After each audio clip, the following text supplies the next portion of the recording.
યાત્રા સંતરામપુર ખાતે પહોંચી શું કહેશો? આજે દાહોદ આપણે મહીસાગર જિલ્લાના સંતરામપુર ખાતે આમ આદમી પાર્ટીની ગુજરાત જોડો જનસભા હતી. હજારોની સંખ્યામાં વિસ્તારના વડીલો, યુવાનો, માતા બહેનો અહીં ઉપસ્થિત હતા અને ઘણા ભાજપમાંથી, કોંગ્રેસમાંથી અને ઘણા બીજી પાર્ટીઓમાંથી પણ આજે આમ આદમી પાર્ટીની વિચારધારા સાથે જોડાયા છે. આજે સંવિધાન દિવસ પણ છે, આમ આદમી પાર્ટીનો સ્થાપના દિવસ પણ છે અને 11/26ના રોજ મુંબઈમાં પણ જે તાજ હોટલ પર હુમલો થયો દિવસ પણ છે, ત્યારે એને વિધિસર રીતે અમે શ્રદ્ધાંજલિ આપીને આગળનો કાર્યક્રમ ચાલુ રાખ્યો છે. મારી સાથે યુવા અધ્યક્ષ ગુજરાતભાઈ છે, યુવરાજભાઈ છે અને અહીંના સ્થાનિક બધા પદાધિકારીઓ છે. કેટલા કાર્યકરો જોડાયા? આજની સભામાં તમે જોયું હશે, આ મહીસાગર જિલ્લો એટલે આખા ગુજરાતમાં નલ સે જલ કૌભાંડનો એપી સેન્ટર.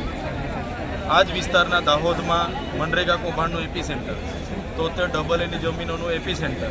હમણાં ઝાલોદમાં એરપોર્ટના નામે જમીનો છીનવાઈ રહી છે. આ વિસ્તારમાં કડણા ડેમ, કાનમ ડેમ અને બીજા નાના નાના ડેમના લોકોને વિસ્થાપિતો કરી દીધા છે. હજુ પણ એમને વળતર નથી મળ્યું, જમીન નથી મળી, હજુ પણ નોકરીઓ નથી મળી. સાથે આ જ્યાં આપણે ઊભા છે એ સંતરામપુરથી એ નગરપાલિકાના કેટલાક આગેવાનો હમણાં રજૂઆત કરવા માટે આવ્યા હતા કે ગટર લાઇનના કામો નથી થતા, સ્વચ્છતાના કામો નથી થતા, રોડ રસ્તાના કામો નથી થતા અને એક નાનું કામ કરાવવા માટે પણ લોકોએ ટકાવારી આપવી પડે છે. ભ્રષ્ટાચાર એટલો બધો છે. ત્યારે અમે આ તમામ લોકોને આહવાન કર્યું છે. આમ આદમી પાર્ટીમાં આવનારા દિવસોમાં તમામ યુવાઓ, વડીલો, આગેવાનો આવશે, જોડાશે અને આવનારી તાલુકા, જિલ્લા પંચાયત હશે, આવનારી નગરપાલિકા હશે, અમે મજબૂતાઈથી અહીંયા લડવાના છે અને અમને આ વિસ્તારની જનતાનો જે અમને સહકાર મળે છે, આજે તમે ભીડ જોઈ હશે, એમણે બધાએ જ અમને કીધું કે પરિવર્તન લાવવું છે. મને પૂરેપૂરો વિશ્વાસ છે કે મહીસાગર જિલ્લાની તમામ તાલુકા પંચાયતો, નગરપાલિકા અને જિલ્લા પંચાયત આવનારા દિવસોમાં આમ આદમી પાર્ટીની બનવા જઈ રહી છે. અહીંના જે પ્રભારી મંત્રી છે પીસી બરંડા દ્વારા એક નિવેદન આપવામાં આવ્યું હતું કે અમારે થોડો દારૂ ચાલુ રાખવો જોઈએ. એ બાબતે આપણે શું કહેવું છે? તમે જોયું હશે, આદિવાસી સમાજમાંથી જેને પણ મંત્રીમંડળમાં લેવામાં આવે છે એનું તો કોઈ ચાલતું નથી. કુબેરભાઈ ડિંડોર જ્યારે શિક્ષણ મંત્રી, આદિજાતિ મંત્રી હતા, એમના કાર્યકાળ દરમિયાન 28/10/2024ના રોજ આદિજાતિ વિદ્યાર્થીઓને જે પોસ્ટ મેટ્રિક શિષ્યવૃત્તિ મળતી હતી એ બંધ કરી દીધી છે.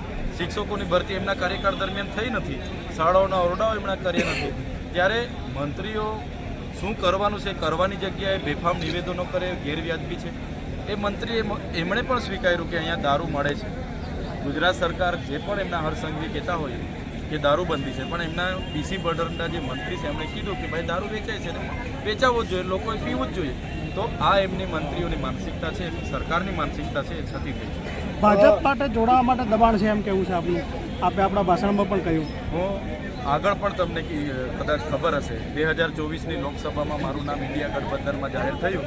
4 વખત એમના પ્રદેશના નેતાઓના માણસો મને લઈ ગયા, એમની સાથે ટેબલ ટુ ટેબલ બેસાડ્યા અને ભાજપમાંથી લોકસભા લડો એવું ખૂબ દબાણ નાખવામાં આવી. મને જેલમાં પણ મારા પરિવાર સાથે 9 દિવસ રહેવું પડશે. છૂટીને અમે કીધું કે અમે તો લડવાવાળા લોકો છે ને અમે લડ્યા.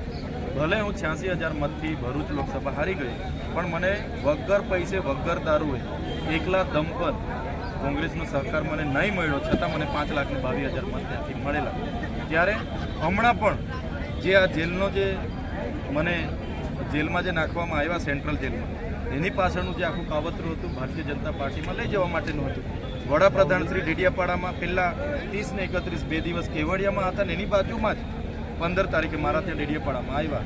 ભાજપના કેટલાક પ્રદેશના નેતાઓએ વડાપ્રધાનશ્રીને ગેરમાર્ગે દોર્યા કે ત્યાં ચૈતર વસાવા છે, આપણે તમારા હસ્તે અમારે જોડવાના છે અને અમારા પર ખૂબ દબાણ બનાવવામાં, જેલોની ધમકીઓ મળી. પણ અમે ક્યારે ભારતીય જનતા પાર્ટીમાં જોડાવાના નથી.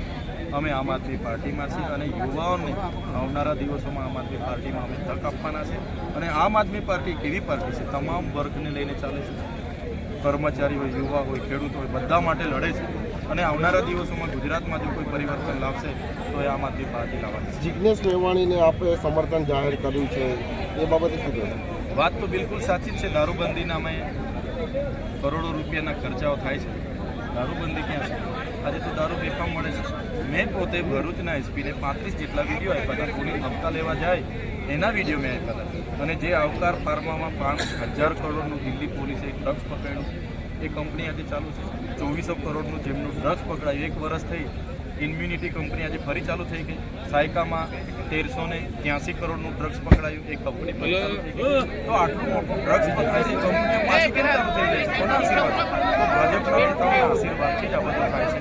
અમે કોઈ પોલીસ અધિકારીઓને અમારી સાથે કોઈ ટાર્ગેટ નથી, અમે કોઈને વ્યક્તિગત અમારા ઈમાનદારીથી કેટલાક નિષ્ઠાવાનથી લોકો કામ કરે છે, એમને અમે સલ્યુટ કરીએ. પણ 2-5% એવા પોલીસ અધિકારીઓ છે જેમને લાખો કરોડપતિ બનવું છે, એવા લોકો આવા ડ્રગ માફિયાઓને આશીર્વાદ, એવા લોકો એમના હાથ નીચે ડ્રગ માફિયા બેફામ બનેલા છે, અટકાવવાની. મનસુખ વસાવા એવું કહે છે કે ચેતર વસાવા જ્યાં જાય ત્યાં મનસુખ વસાવાનું માનસિક સંતુલન આજકાલ બરાબર ચાલતું નથી. ઘડીકમાં એવું કહે કે ચૈતર વસાવા અને દર્શનાબેન એક થઈ ગયા છે. તમે સાંભળ્યું, હવે દર્શનાબેન ભાજપના ધારાસભ્ય.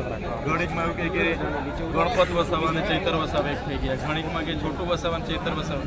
ઘડીકમાં કહે છે કે રીતેશભાઈ વસાવા જે ઝઘડેના ધારાસભ્ય ચૈતર વસાવા એક થઈ ગયા. મારા જાનને જોખમ છે.